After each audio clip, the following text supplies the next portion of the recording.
রমজান এলে রাখো না রোজা, দিনকে করো আঘাত, পয়সা করি নেই তো অভাব, দাও না তো যাকাত।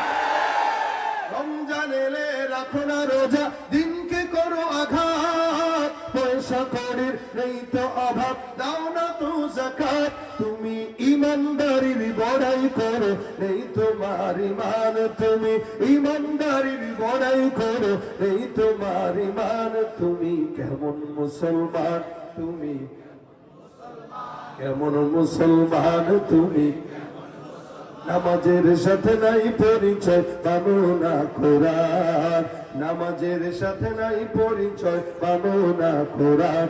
তুমি কেমন মুসলমান, তুমি কেমন মুসলমান, ঠিক কিনা? নবীর উম্মত দাবি করো, সুন্নাহ মানো না, নবীর অপমানে তোমার হৃদয় কাঁদে না।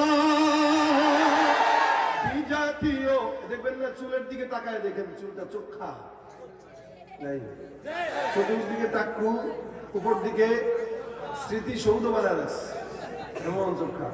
চুলের কালারও আছে আবার ঘোড়ার লেজের মতো কালার, কখনো গরুর লেজের মতো কালার। এমন চিকন প্যান্ট পরে দেখলে দুইটা সুপারি গাছ দাঁড়ায় আছে, এটাই মনে হয়। গোসল উঠতে পারে না, দাঁড়ায় প্রস্রাব করা লাগে। চেহারার দিকে তাকাবেন, কানে দুল আছে, দাড়ি যদিও রাখে, এখানে আবার একটা রাবার দিয়ে রাখে, রাবার এখানে একটু ওখানে একটু। প্যান্ট পরবে হাঁটুতে ছিঁড়া, রানে ছিঁড়া, পায়ের নিচে ছিঁড়া, পাছার পিছনেও ছিঁড়া। আছে না নাই? দেখলে বুঝার উপায় নাই এটা মানুষ নাকি চিড়িয়াখানার জন্তু। মনে হয় চিড়িয়াখানার দরজা খোলা ছিল, কোন রকম পলে আসছে। এই হলো নবীর উম্মতদের হাল। যদি জিজ্ঞাসা করেন ভাই জাহান্নামে যাবেন না জান্নাতে যাবেন, তো কি হয়? আমি মুসলমান, আমি কি জাহান্নামে যেতে চাই? আমি রাসূলের সাথে জান্নাতে যাবো। তা রাসূলের সাথে জান্নাতে গেলে তুমি মেসির মতো চুল রাখো কেন? নবীর সঙ্গে জান্নাতে যেতে হলে তুমি নেইমারের মতো কেন চুল রাখো? মনে রাখবেন, যারা আওয়ামী লীগ করে তারা বঙ্গবন্ধুর আদর্শ পালন করে, যারা বিএনপি করে শহীদ জিয়ার আদর্শ পালন করে, যারা ইসলাম পালন করে তারা মুহাম্মদুর রাসূলুল্লাহর আদর্শ পালন করে।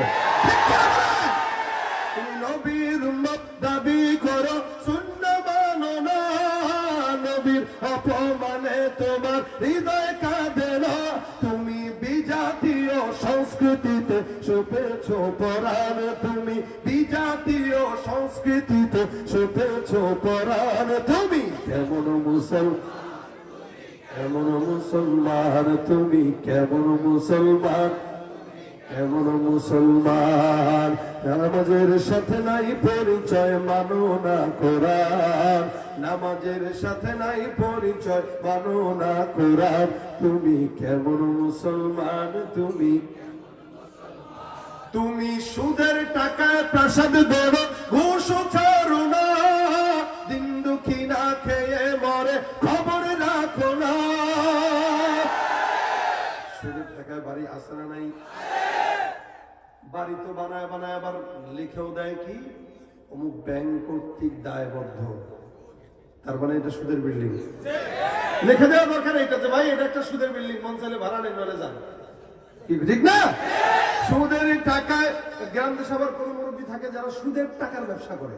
এরা যদি বলে আপনি সুদ খান, আমি সুদ খাই না ভাই, আমি ব্যবসা করি। আল্লাহ ব্যবসাটা হালাল করছে, আমি ব্যবসা করি।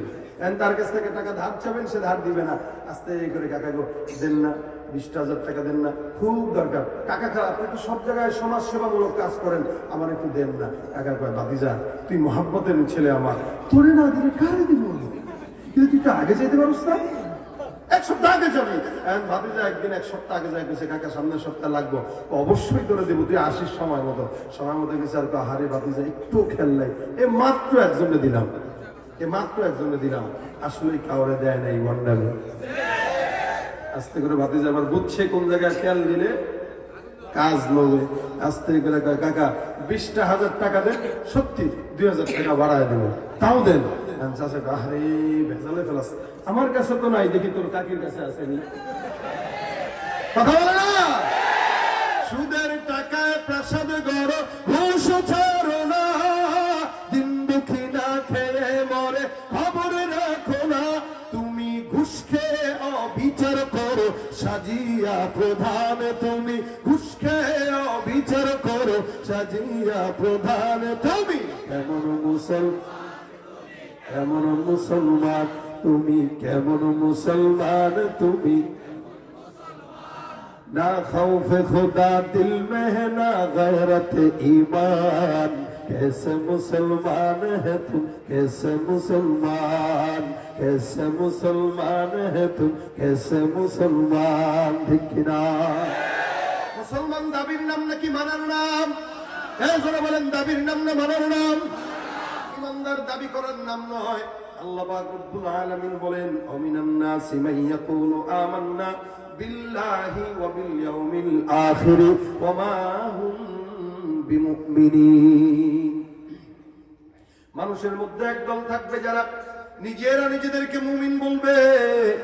আল্লাহ পাক ডাক দিয়া বলেন, মুমিন যারা দাবি করবে এরা নামাজও পড়বে, রোজাও রাখবে, জিহাদও করবে, যাকাতও দিবে, হজও করবে। এমন কোন কাজ নাই ইমানদারদের যেগুলা গুণ এগুলো বান্দার মধ্যে থাকবে না। বান্দা যদি নিজের ইমানদার দাবি করে, এটা দাবির জিনিস না, এটা চেহারায় প্রকাশ পাওয়ার জিনিস। একজন বেঈমান আর একজন ইমানদারের হালও চেহারার মধ্যে প্রকাশ পায়। কারণ ইমানদারের দাবি করা লাগে না, দেখলেই বোঝা যায় কে বেঈমান আর কে ইমানদার। ঠিক কিনা?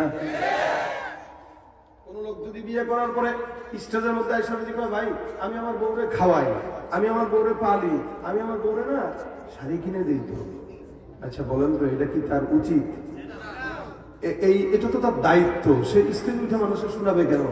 যদি কেউ স্টেজে উঠে বলে, ভাই আমি আমার বউরে শাড়ি কিনে দিই, আমি আমার বউরে টাকা দিই, 5,000 টাকা দিই, বুঝতে হবে এটা এলাকার মধ্যে প্রকাশ্যে ঘর জামাই। কথা বুঝেন নাই? বউর টাকা চলে তো মাঝে মাঝে বউরে একটু কিনা দিয়ে সেটা ফুটায় যে আমি দিছি। এটা কি ঘর জামাই? কোন ইমানদার যদি স্টেজে উঠে বলে, ভাই আমি নামাজ পড়ি, তাহাজ্জুদ করি, তেলাওয়াত করি, জিকির করি, সব করি, বুঝতে হবে এটাও ঘর জামাই মার্কা ইমানদার। কিন্তু ইমানদার এটা বলবে না। ইমানদার এটা দায়িত্ব।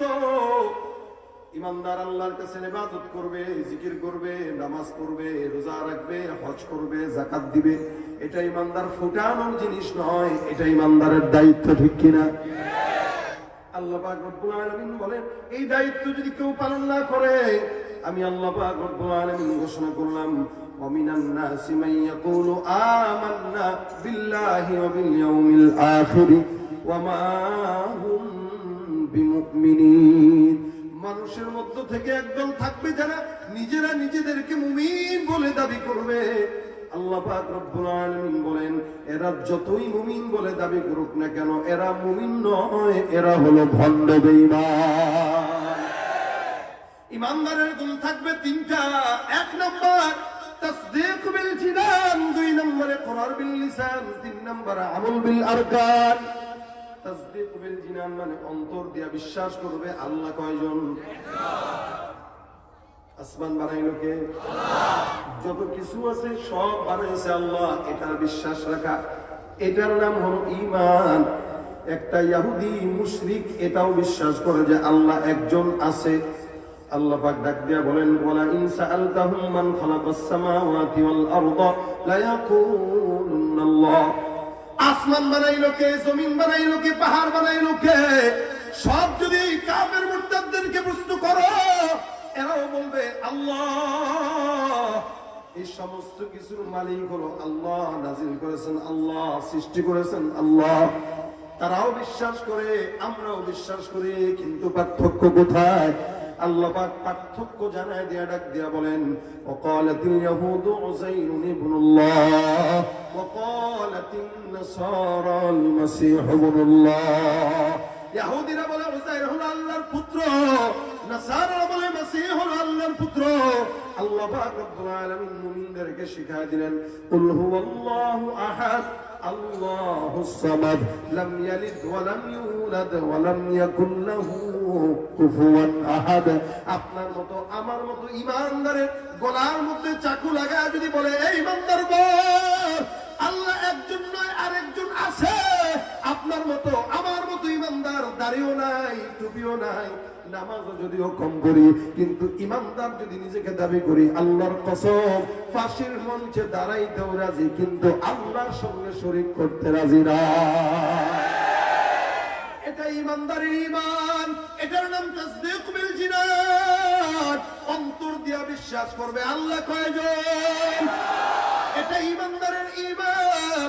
আল্লাহ পাক রব্বুল আলামিনের বান্দারা অন্তর থেকে গভীর থেকে আল্লাহকে মহব্বত করবে।